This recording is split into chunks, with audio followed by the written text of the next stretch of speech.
Let's take this charge of starvation. We've put in 500,000 tons of trucks of food and medicine for this population. We've taken 20,000 trucks. We've paved roads to put those trucks in. We've opened border crossings that Hamas closed down. I've had airdrops that are facilitated, sea route supplies. I mean, the whole thing is absurd. You should know this. I mean, the prices of food in Gaza has dropped by 80%. The markets don't lie. They talk about 23, I think, or 30 cases of malnutrition in a population of 2 million. Okay.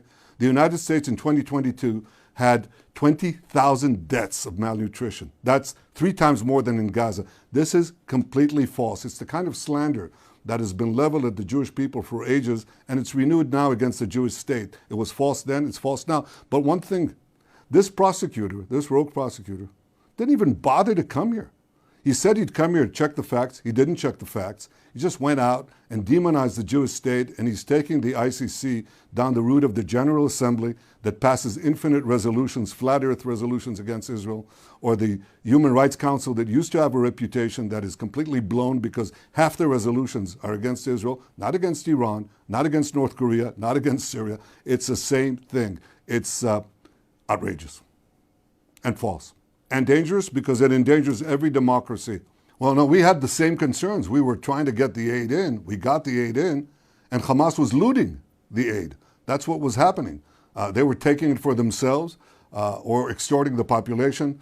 We were letting the aid in from the start. And look, this was my directive from day one. The day one thing was we have to provide, we comport with international law. We comport with the rules of war.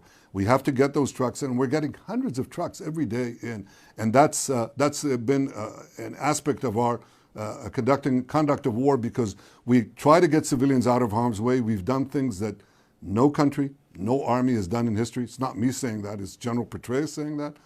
The head of the urban warfare at West Point, Colonel John Spencer, says it.